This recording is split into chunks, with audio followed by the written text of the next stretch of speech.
ধন সম্পত্তি টাকা পয়সা সব কিছুর মাঝেও আসলে মানসিক শান্তিটা খুবই ইম্পর্টেন্ট। তো আসলে মানসিক শান্তি পাওয়ার জন্য কিন্তু সবচেয়ে প্রথমে যেটা জরুরি সেটা হচ্ছে যে আপনার যেখানে গেলে আপনার মনটা ভালো হয়ে যায় সেখানে চলে যাওয়া।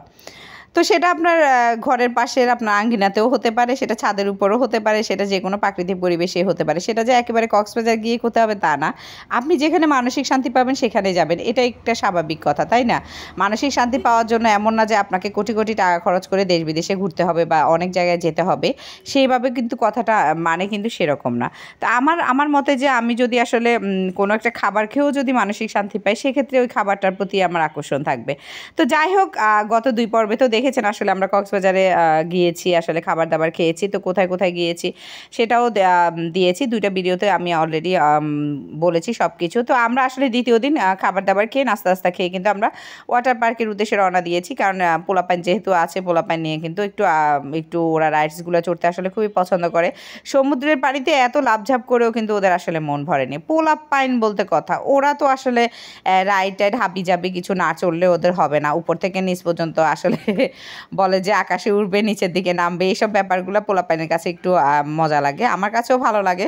তারপরে এবার অবশ্যই আমার একটু আলসেমি লাগছে, আমি আসলে ওগুলো একেবারেই চড়িনি। আমি মানে কি বলে এটাকে, শুধু ওয়াটার পার্কে আমি গোসল করা যেটা বলে সেটা ছাড়া আর অন্য কিছুই করিনি। তো যাই হোক, দেখতে পাচ্ছি যে প্রাকৃতিক পরিবেশও এত সুন্দর ওই জায়গার। দুপুরবেলা রোদ, তারপরেও কিন্তু দেখতে খুবই সুন্দর লাগতেছে। এক পাশে সমুদ্র, এক পাশে পাহাড় গাছপালা, এই যে একটা আবহাওয়া, আসলে এটা দেখতেই খুবই ভালো লাগতেছে। তো যেটা বললাম যে আসলে আপনি যদি মানসিক শান্তি পান কোথাও গিয়ে কোনো কাজ করে, সেটা আপনাকে খুবই আসলে খুবই শান্তি দিবে।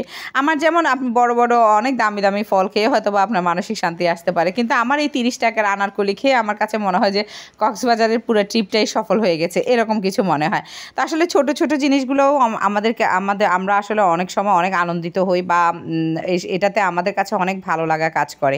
তো সেই ভালো লাগা কাজগুলোকে আসলে ইগনোর না করে আপনার যেটাতে ভালো লাগে আসলে সেই কাজটা করা উচিত।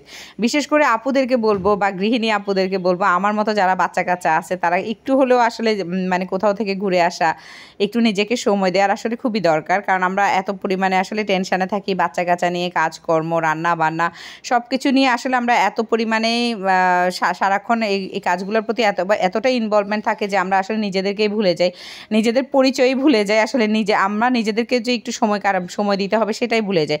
তো সেজন্য মাঝে মাঝে অন্তত এই রান্না থেকে বিরতি নেওয়া বা এই সংসার থেকে একটু বিরতি নেওয়া, এই জিনিসটাও কিন্তু অনেক সময় আপনার মনকে কিন্তু নতুনভাবে কাজ করার কিন্তু উৎসাহ দিতে পারে।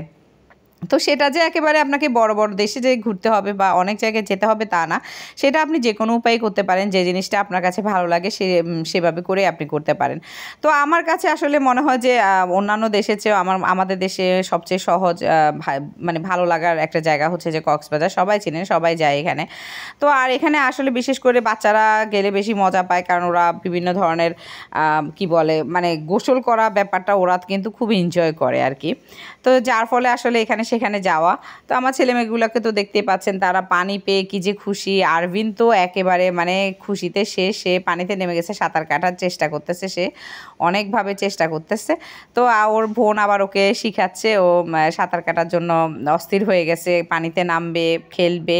আর এই যে এগুলো বড়রা নিবে, কিন্তু সে নেওয়ার জন্য পাগল হয়ে গেছে, কিন্তু ওকে কিছুতেই দিচ্ছে না আলিনারা, সেজন্য সে আরও খেপে যাচ্ছে। তো আলিনা তো পানি পেলেই হয়েছে, সাঁতার কাটতে কাটতে ও পানিতেই থাকবে। অর্ধেক সময় মনে হয় 3 দিন ধরে ও অর্ধেক সময় আসলে একদম পানিতেই ছিল।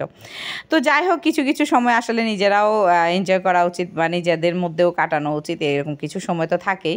তো সবাই মিলে দেখতে পাচ্ছেন যে আমরা যেহেতু গ্রুপে গিয়েছি, আলিনার আব্বুর ফ্রেন্ডরা গিয়েছে, ওনার ওয়াইফ, ওনারও ছেলে মেয়ে, আমরা সবাই মিলে গিয়েছি। তো সবাই মিলে আসলে খুব মজা করতেছিলাম। ওখানে গিয়ে সবাই বাচ্চা হয়ে গেছি, বাচ্চা বুড়ো সবাই বাচ্চা হয়ে গেছে। আর এই জায়গাটা আমার কাছে খুবই ভালো লেগেছে। এই পুরো জায়গাটাতে আসলে অনেক ধরনের ঝর্ণা আছে। তো বাসায় বাথরুমে এত ঝর্ণায় গোসল করি, কিন্তু তারপরেও মনে হচ্ছিল যে ওইখানে এই ঝর্ণায় একটু গোসল করা উচিত। মানে কিছু কিছু পাগলামি তো থাকে, বলে না পাগল ছাড়া দুনিয়া চলে না। আচ্ছা, একটু গানও গেয়ে ফেললাম।